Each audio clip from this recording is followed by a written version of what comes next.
In this video, we're going to take a look at another new keyword called union.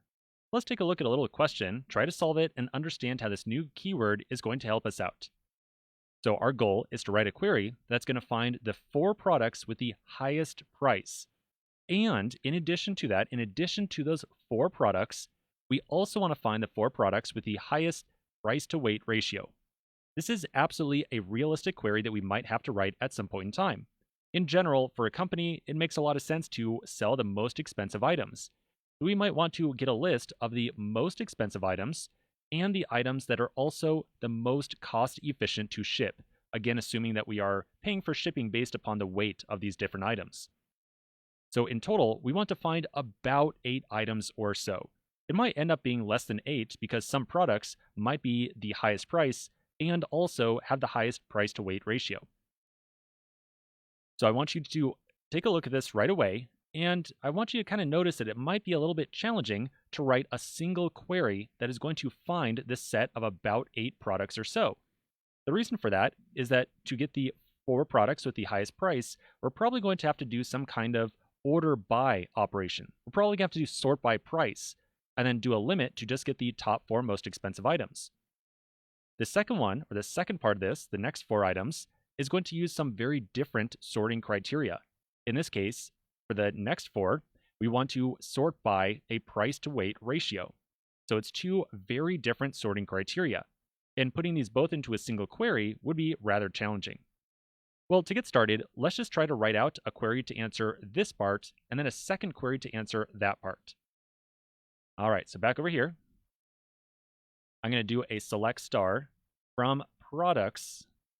I'm going to order by price, descending to make sure that we look at the 4 most expensive products, and I'll do a limit for like so. So if I run this, I can see very easily I get 4 pretty expensive looking products. That looks pretty reasonable. All right, so I'm now going to comment this out, and I'm going to write a second query that's going to answer the second part of this. So I want to get the 4 products with the highest price to weight ratio. That'd be something like a select star from products. This time around, I'm going to order by a computation. So I'm going to calculate a value and then use that to do some sorting. So I'm going to do a price divided by weight. And I'm going to use that as my sorting criteria. We're then going to order the list descending, and again, limit 4. So I'll run that, and I can see that I get a different set of results here. In this case, I even get a product with a price of $345, which is definitely a very low price, but because it weighs so little, this might be a very profitable item to ship. So we now have 2 separate queries, and we want to somehow combine the results from both of them. Well, this is where the union keyword is going to come into play. So I'm going to uncomment both these queries. I'm going to remove the semicolon on the top one. I'm then going to wrap them both with a set of parentheses. So I'm going to put one parenthesis right there, do a little bit of formatting, another one right there. So I just wrapped the first one with a set of parentheses. I'll then wrap the second one with a set of parentheses. And I'm going to remove the semicolon at the end of the second query as well. I now only have one semicolon at the very end of everything. Then finally, between these 2 sets of parentheses, I'm going to put in the union keyword. So what does union do? Well, as you might guess, it's going to take the results of one query and join it together automatically, or kind of append these 2 sets of rows together with the results of the second query. So let's now run this and see what we get. All right, there we go.